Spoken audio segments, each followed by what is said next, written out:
So now we're going to look at side control from the bottom position here. So again, this is not a good situation for this little fellow to be in. For the guy on top, it's a very good controlling position. In fact, a lot of early belts, white belts, blue belts, will struggle more in bottom side control than they will in mount or back control. Why? Because it's much more of a pinning position. It's easier for a guy with relatively little skill to hold this position, and it's much harder usually to escape. So we're going to look at some of the basic things he can do to protect himself in this situation, and also what he can do to look to escape.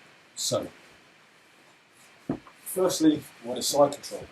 Again, I'm past his legs here. I've got past his legs, and I'm controlling his upper body. The difference between now is that my upper body is wrapped on his arms and my legs are slightly away from him here. Usually what I'm going to be doing is reaching under his far shoulder here, and I'm going to be going under his head. A lot of people here like to connect their arms together and dropping a lot of pressure down onto him here. And I'm roughly chest to chest, putting pressure down, holding and controlling here. Right. My knees are nice and tight to his body. I've got a lot of strong connection. My weight is down on him. Right. Now, generally speaking, what's good for me is what's bad for him. So he wants to take away these things I have. Right. This control under his arm to hold him in place. More importantly, his arm under his head allows me to drop my shoulder, putting a lot of pressure directly onto his chin. Now it's possible to submit people directly with shoulder pressure, either from turning the neck away or from actually putting pressure directly onto the neck. But more importantly than that, it makes it very hard for him to turn his face. What I'm going to do is drop my shoulder into the outside of his chin, and then pressure is going to turn his head away. This is what's known as a cross face. Very, very hard to turn the body in one direction, and your head is facing in the opposite direction. Try it, it's not a lot of fun. So what he's going to do when he gets into this position is he's going to keep his elbows tucked in. And he's going to create what's known as a frame. Now, with his hands towards me, he's going to catch the inside of my elbow and my shoulder here, and make it very hard for me to drop my weight onto him. And especially here, he's looking to stop me getting underneath his leg. Elbow tucked in, hand gripping the inside of my bicep. Same thing, elbow here, gripping on top of my shoulder. Now what he's going to find if he keeps his elbows in here is that he can keep most of my weight off him. My weight's not going to drop directly onto him. He's got this frame supporting him, supporting my weight, and also more importantly, I can't connect his arm to his head directly. That's very, very important. Starts me getting that cross face. If he tries to bench press me away here, what he's doing is extending his arms away from his body, which makes him much more vulnerable to submissions here, right? Which is not what he wants to do. So he wants to keep his arms tight, and he's going to use that bridge that we were doing in the movement series before to keep me off of him and to move him. So here, now, his control, I can't get down as tight on him. What he's going to do is look to bridge. But like we said before, he's not trying to lift me straight upwards. If he bench presses me up, it's going to be very, very hard to do. And even if he bridges directly upwards here, it's going to be a lot harder. So what he's trying to do is use his outside leg, he's going to roll over his near shoulder and try and drive towards me. So instead of trying to lift me up, he's trying to push me away from him here, driving me this way.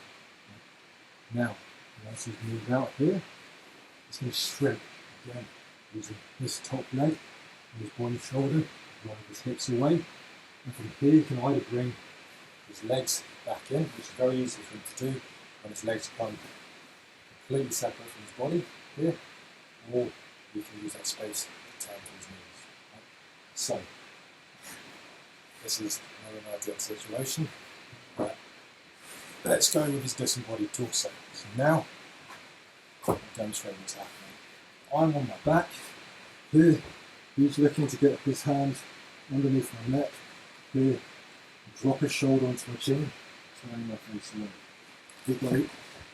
The other side here, you can see that this is going underneath my head, This arm is underneath my shoulder, and if you connect his hands together, you can drive the shoulder pressure in. So here I can turn my head freely, it drives the shoulder down, it turns my head this way. If I wanted to drive towards him here, it's going to be very, very hard to do because my neck is facing this way, and I'm turning my spine in two different directions. What I want to be able to do is turn my head freely, and to do that, I need to stop and cover my head here. So here, my hand goes to the inside of his elbow, elbow's up, my elbow stays in, comes to the shoulder here. I use my outside leg, turn my head, drive up over my shoulder, so things to the side, and up and slide. And here I use the space, I move my hips, my leg backwards, and here, I bring my knee back in front, so I can start coming back together. Here, or come off my other hip, you want to get up to my knees. So, you can also do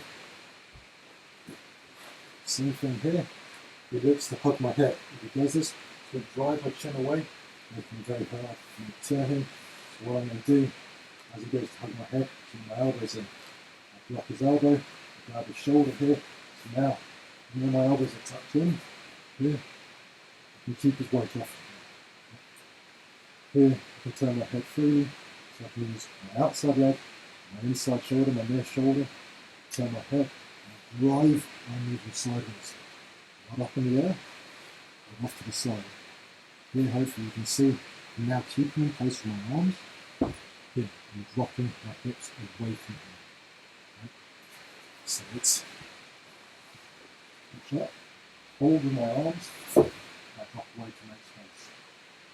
But here I can bring my leg back in, and come back.